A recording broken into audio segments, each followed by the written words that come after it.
masyarakat Jember butuh bupati baru. Setuju dengan bupati baru. Setuju bupatinya orang sini baik.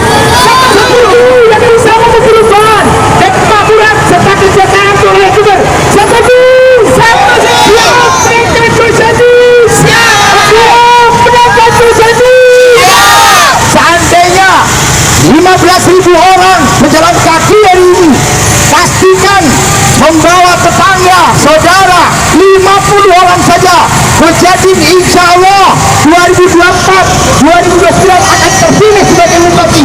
Siap, siap menegakkan janji. Siapa bupati kita? Sekali lagi, siapa bupati kita? Sekali lagi, yang benar, yang secara jawab, siapa bupati kita?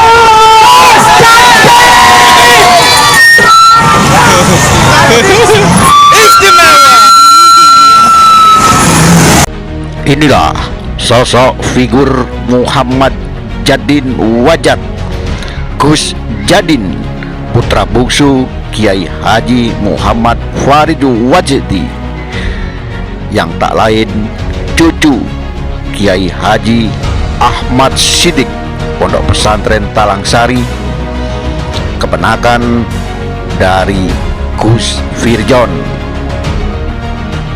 Wakil Bupati Jember periode 2021-2024. Bagi masyarakat Jember yang belum mengetahui sosok figur Muhammad Jadin Wajat atau Gus Jadin yang sudah mendeklarasikan diri sebagai bakal calon Bupati Jember periode 2024, inilah dia sosok figur Gus Jadin. Jadi menurut saya cara yang paling efektif, kadang kita masih bingung ya apa sih, gimana sih caranya ngilangin galau itu gimana. Mungkin kita galau ya karena nggak dapat pekerjaan, mungkin galau ini saya mau menentukan apa ya, saya mau melanjutkan kuliah atau saya langsung kerja.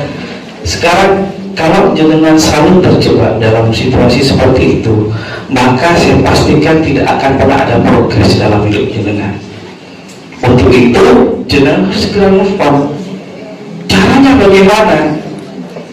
Duduk sebentar, perlu jenengan merenung dulu, kemudian jenengan lihat, pikirkan apa sih sebenarnya yang terjadi dalam diri saya. Mulailah jenengan mencatat, mungkin ada sesuatu yang membuat jenengan bosan dalam hidup saya. Jenengan catat kebiasaan buruk jenengan itu apa yang membuat hidup jenengan itu galau, stagnan, tidak ada progres. Jenengan catat, kok aku hidupnya gini-gini aja ya. Itu mungkin pernah kita alami. Itu jenengan catat. Terus kemudian setelah itu, kalau sudah jenengan menemukan itu, mulailah jenengan berjanji, komitmen pada diri jenengan untuk berubah.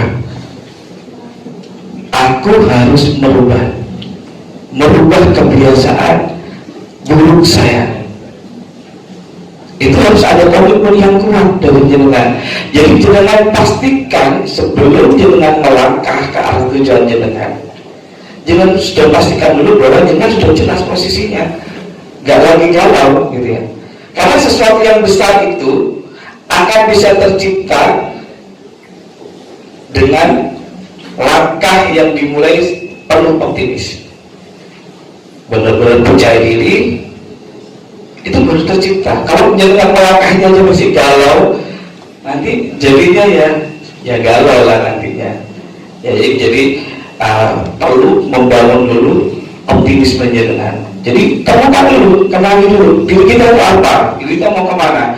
Jadi kita bisa memulai itu dengan membiasakan kebiasaan, merubah kebiasaan buruk menjadi kebiasaan baik. Misalkan nih, seperti saya ya, di komunitas saya itu karena lingkungannya pondok pesantren, ini biasanya kalau malam nggak bisa tidur gitu ya. Tapi ntar kalau udah waktunya pagi ngantuk banget gitu ya. Itu mau sudah menjadi, karena di tempat kami itu rata-rata manusianya itu tidurnya nggak ada yang malam gitu, rata-rata ya sampai subuh gitu, sampai duha baru bisa kita tidur gitu. Cuman akhirnya saya begini, oke lah ini kebiasaan baik, tapi saya ingin coba merubah sedikit ya hidup saya. Saya coba lah, saya ingin bangun bener pagi itu, saya itu nggak langsung tidur. Biasanya saya kalau di sholat subuh ya nunggu sebentar gitu ya, mancing duha, sholat langsung tidur. Tapi saya ingin mengubah sedikit lah rutinitas saya.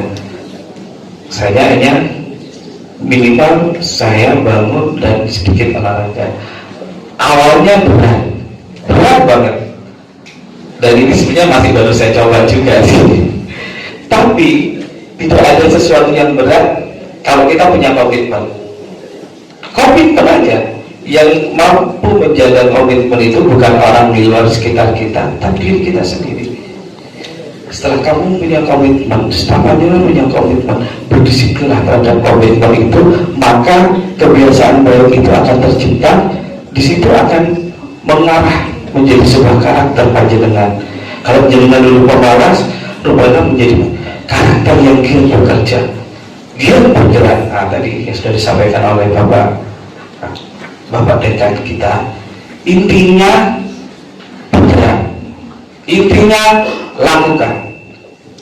Kita tuh sering terjebak dalam situasi, nanti kalau saya sudah begini, nanti saya akan melakukan hal besar ini, nanti akan besok aku akan melakukan begini.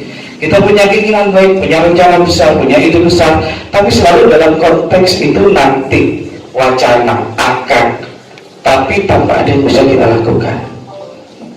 Dan itu hasilnya nol, kosong. Sampai kapan ini kita akan selalu nanti, dan nanti. Tiba-tiba waktu sudah berjalan 5 tahun nggak ada yang kita perbuat, maka hidup kita akan berubah. Jadi menurut saya kata kuncinya lakukan. Jangan sampai ditunda. Kebaikan apapun, hidup besar apapun, lakukan mulai sekarang. Karena dengan kita melakukan hal itu, maka banyak hal yang akan menjadi pelajaran bagi kita.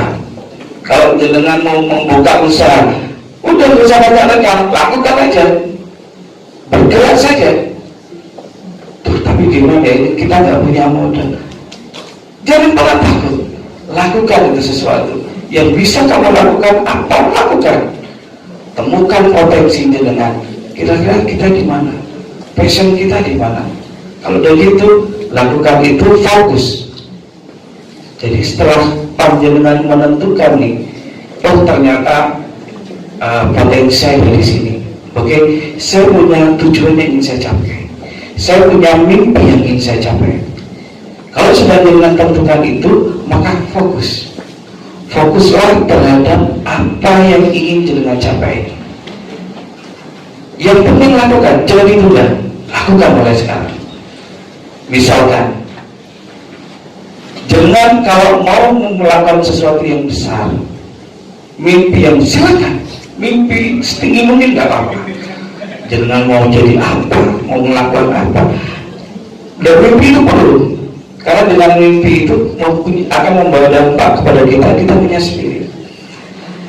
Jadi teruslah panjenengan bermimpi, karena dengan mimpi itu motivasi dan spirit kita akan muncul dan terus menyala. Kita bayangkan ketika kita bergerak mencapai sebuah tujuan itu, berpikirlah yang agak panjang, ya visioner gitu ya. Jadi jangan keburu-buru, apa istilahnya, jangan terlalu misalkan kita ibaratnya kayak kita semacam lari maraton ya. Jadi kita jangan harus punya mindset, aku nanti akan lari 10 kilo, bukan lari 100 meter gitu ya. Karena di awal sebuah usaha itu dibangun, mungkin di awal dengan masuk dalam sebuah kompetitor kerja, itu semua orang di awal pasti punya mimpi, punya ide besar, dan itu mereka semua berusaha mengeksekusi ide-idenya itu dengan baik di awal. Tapi karena mereka nggak punya visi, apa-apa mereka mau di depan, nanti 100 meter sudah, itu masih bagus biasanya di 100 meter pertama itu masih bagus. Cuma mereka sudah mulai kehabisan tenaga. Nanti di kilometer 1 kilometer sudah mulai sedikit kompetitornya dengan. Ketika memasuki 5 km lebih sedikit lagi, karena sudah banyak bergelimpangan, karena mereka nggak punya visi. Sedangkan jenengan punya visi, saya harus nyampe di finish 10 km. Oleh karena itu jenengan pasti akan berusaha menjaga waktu jenengan, tenaga jenengan, resource jenengan, keputusan jenengan jaga, termasuk segala hambatan yang terjadi dalam perjalanan itu. Jangan bisa menjaga itu. Saya harus sampai finish di 10 km. Mungkin di 7 km kita sudah mulai terengah-engah karena banyaknya hambatan dan tantangan yang terjadi. Bahkan kita sudah mau menyerah. Tapi jangan harus tetap yakin, tetap kuat, berusaha nyampe di kilometer 10. Ketika sudah memasuki di kilometer 9, jangan akan melihat mungkin yang sampai pada batas itu hanya jenengan, atau nggak lebih banyak, mungkin hanya 2, 3, bisa jadi jenengan lah sampai di finish terakhir hanya jenengan satu-satunya. Ketika di situ, itulah jenengan akan menjadi yang spesial dan pasti akan banyak yang membutuhkan jenengan itu atau pada posisi itu. Jadi sebuah kesuksesan menurut saya itu bukan sesuatu yang ujuk-ujuk langsung kita terima. Ini butuh proses step by step. Mustahil seseorang itu ingin tiba-tiba sukses tanpa ada proses instan. Itu hal yang nonsen, tidak akan terjadi, karena semua itu harus dibangun sejak kecil dan dilakukan dengan begitu serius, fokus, dan dilakukan dengan istiqomah, terus menerus. Jadi apapun hambatan yang terjadi itu tidak melemahkan kita, karena kita punya motivasi yang besar dalam hidup kita untuk mencapai mimpi kita itu, dan jangan pernah menyerah. Demikian informasi Lukman Republik. Sampai jumpa lagi dengan informasi yang lain. Jangan lupa tulur-tulur like, comment, and subscribe.